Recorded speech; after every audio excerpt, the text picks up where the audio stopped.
trips in my usual swimming pool. I'm in like the lake trip. If you hear your name, please come see us at KG.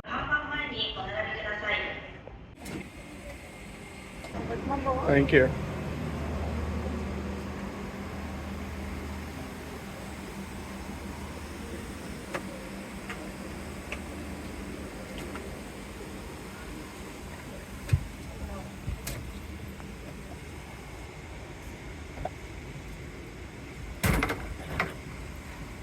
The screen is very responsive, and there seems to be a lot of options for movies to watch.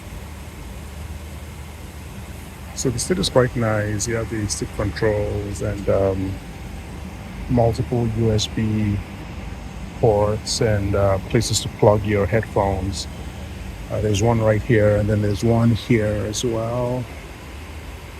So you have the regular power outlets and the USB, and then you have some storage there.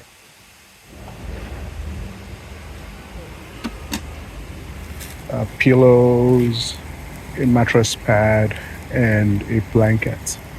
You have slippers and headphones and something else here that I'm not sure what it is just yet, but then I'll check it out later. As you can see, the seat is massive. You can easily seat two people on this seat. It's pretty incredible. It's not terribly comfortable. I mean, compared to, say, United Polaris, for example, but then it's perfectly fine, and the footwell is very deep.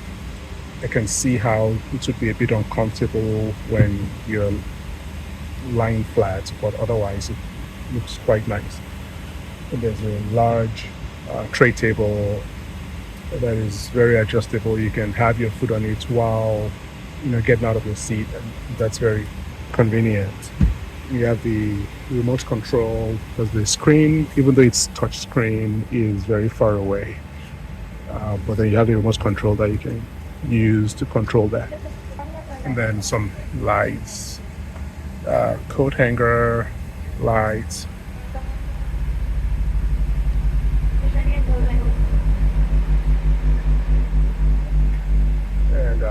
And some sparkling white, please. Thank you.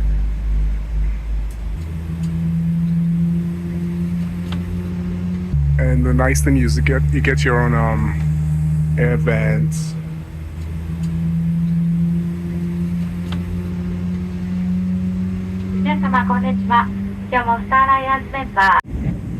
So as far as amenities go, you have the sleepers. They look small, but it's fine. And you have the headphones that don't look like they would be great. As usual, I always bring my own headphones on flights. And the kit contains, I'm not sure what that is. And you have lip balm and body lotion. And that is it. This is the most bare bones amenity kit in business class that I've ever seen. So I figured it out. It is like a dirty clothes bag. It's pretty cool, actually.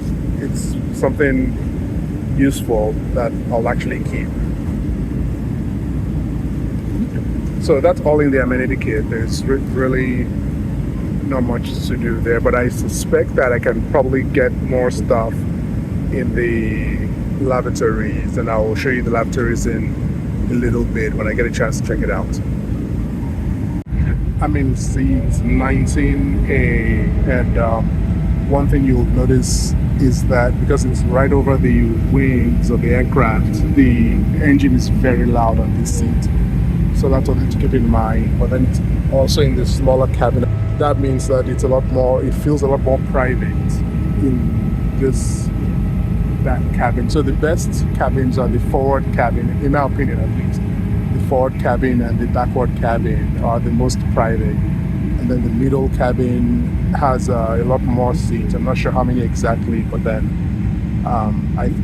frankly, I think any seat on this plane on in business class would be quite nice. But then if you're interested in more privacy, then you want to select either of those two cabins. And by the way, the seats are only available on the 777-300 aircraft, and not on all of them, on some of them. Overall, a very nice cabin, and I highly recommend it.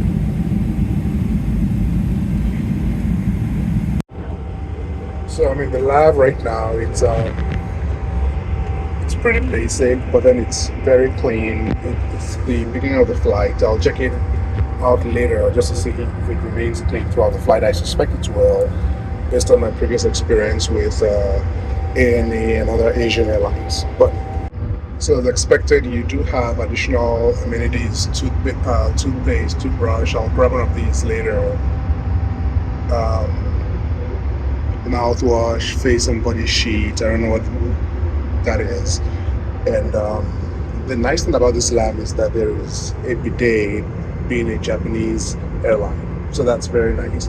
Otherwise, everything else is pretty normal. So as far as the doors go and the privacy, you can close the doors by pressing this. And then press this to close that gap. So there's a little bit of a gap there, but then it still is very private when the doors are closed. So that's pretty nice. And to open, you just need to push. So I like how easy it is to control.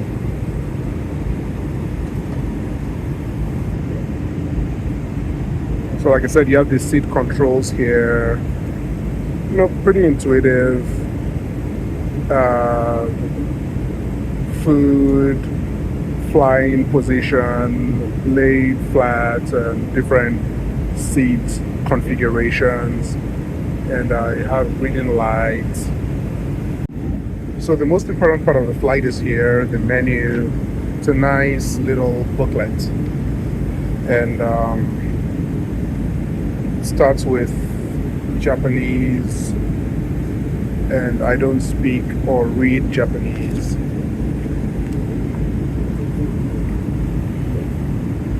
So they have sake and a bunch of different kinds of drinks. I don't know what most of these are, but there's some champagne and red wine and white wine and cocktails, whiskeys. There's a pretty wide variety of drinks so far. And even without looking at the menu, I know I'll be going for the Japanese menu.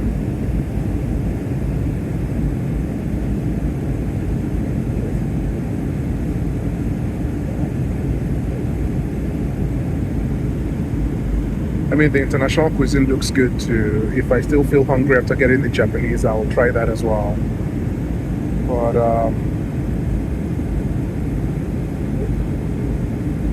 yeah, definitely choosing the Japanese.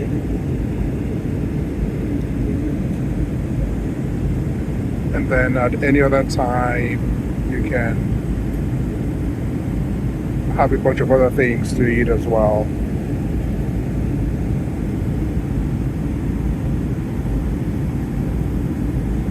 So lots of good options. The flight attendants have been fantastic so far. They're very nice, not too chatty, but then they've been very polite and just really nice. So I'm liking the flight a lot so far.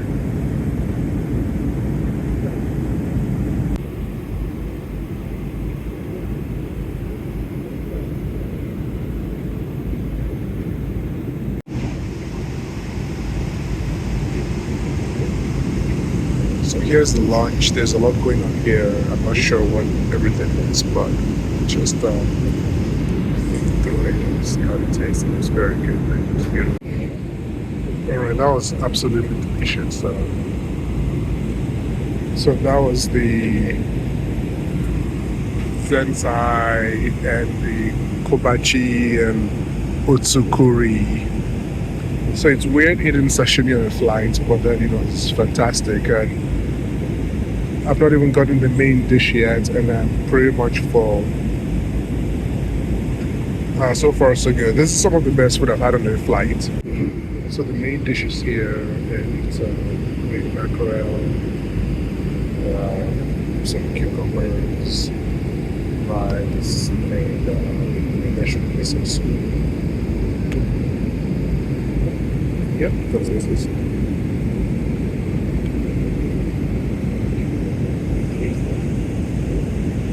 It smells really good. With vanilla sauce and some fruit, I sent it to the cheese. But everything's delicious. Service is great. I enjoyed this service. For the second meal, I got the Japanese cuisine again. Some fish, then grilled applejack, and some noodle thing, and some soup. It's good. I had a rice roll, a Japanese rice roll for a snack, and it was also quite good, but I didn't make a video of that.